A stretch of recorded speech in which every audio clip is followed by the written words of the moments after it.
أزمة التلوث البيئي في الأحواز. مقطع انتشر حول أزمة التلوث البيئي في الأحواز، نتابع ونشوف. سلام. پشت منازل کارون اهواز روبروی لوله سازی.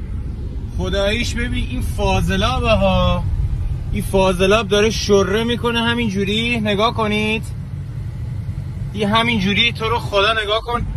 اینایی که دارن، این بدبختایی که دارن اینجا کار میکنن، صافکاری دارن، مکانیکی دارن، تعمیرگاه دارن، آقا اینا همش فاضلابه ها. اینا دارن توی فاضلاب نفس میکشن، کار میکنن، ماشین میره و میاد. من نمیدونم کی گفته ما باید اینجوری زندگی کنیم؟ مگه ما حیوانیم؟ بابا واقعا این شهر صاحب نداره؟ مقطع يتكلم باللغة الفارسية، يقول بابا هاي تشوفوا مياه المجاري قاعدة تطلع، مياه الصرف الصحي بحد البيوت، هاي راح تتهدم. يعني معقولة ما في مسؤولين؟ البلد هذا ظل هيك صفر تحت. أدري شنو احنا مراكز الصيغة مالت قوم حتى صفر تحت. شنو السالفة؟ مسؤولين؟ وين انتم؟ ماكو. ان كان القاع تسمع الصوت ويطلع الهلسان وتنطق، راح يتكلم المسؤولين او يتكلمون. ماكو. المهم الراتب بايهمهم.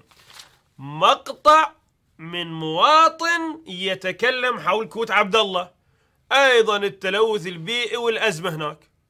خلونا نشوف كوت عبد الله وازمتهم ونرجع لكم. السلام عليكم، صبح بخير.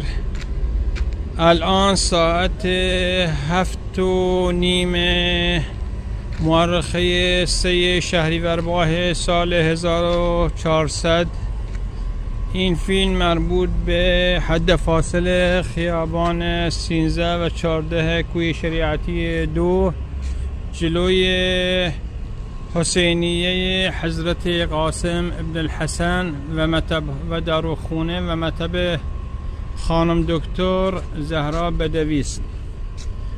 متاسفانه این مشکل طغیان فاضلاب سال هاست و در تمام طول سال با گرفتگی و خروجی و طغیان درب مطب‌های دکتر و محل تردد مردم به بازار خزامی می باشد. این فاصله بین خیابان 13 و 14 قدیم نشاط کوی شریعتی 2 معروف به 6 جدید کوی شریعتی 2 که این طغیان فاضل آب آری از کثافت، چاهای توالت و فضولات غیر بهداشتی است. بارها اهالی به مسئولین آب و فاضل آب، فرمانداری، شهرداری و ادارات زیربط شکایت کردند که متاسفانه هیچ گونه اقدامی در این مورد نشده و در تمام ایام طول سال به خصوص تابستان که بوی تعفن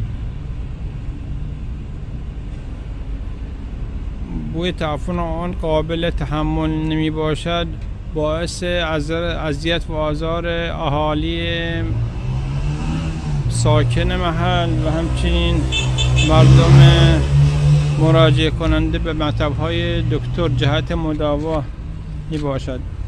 این خروجی بارها که مورد شکایت اهالی محل گردیده توسط 2 یا 3 نفر کارگر که متاسفانه به علت عدم داشتن امکانات لازم مانند تانکرهای پمپاژ و وسایل مربوطه نتونستند این مشکل را حل کنند. این مشکل حدوداً چند سالی است که گریبان مردم ساکن منطقه گردیده است و باعث اذیت و آزار و مشکل بهداشتی و تردد و نظافت مردم گردیده است. مگر ما مسلمان نیستیم؟ مگر ما نمیگوییم النظافة من الایمان؟ پس این نظافتی که به عهده ادارات مربوطه و مسئولین جز نظافت نمی باشد، حق مسلم مردم بهداشت سالم، محیط سالم، جاده سالم، داشتن فاضلاب، داشتن آب شرب، داشتن مایحتاج رفاهی مردم جزء وظایف ادارات مربوط مسئولین نمی باشد که در این شهرستان هیچ گونه امکاناتی به مردم داده نشده و متاسفانه مسئولین غیر کارشناسی این منطقه را که معروف به منطقه کوت عبدالله است از شهرستان و مرکز استان کلانشهر هواز جدا نموده و از بدو جدایی تا کنون هیچ گونه امکانات رفاهی جهت زندگی ساده مردم وجود نداشته. شما خودتان نگاه کنید و قضاوت کنید. این آب فاضل آب چاهای توالته که وارد منازل و زندگی مردم میشه.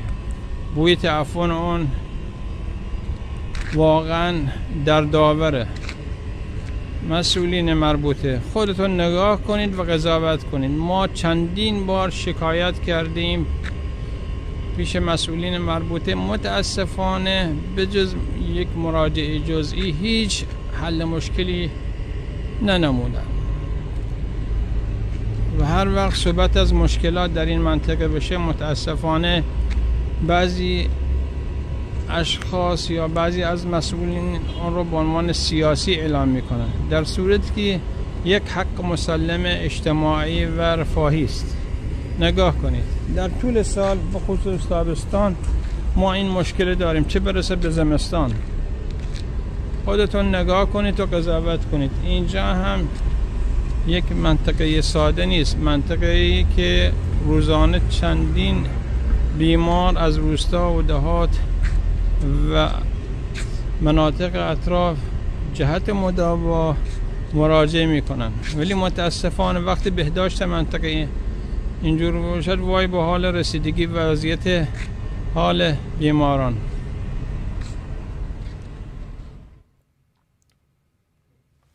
هذا المقطع من كوت عبد الله. طيب البلدية هناك شنو شغلتها؟ ماكو.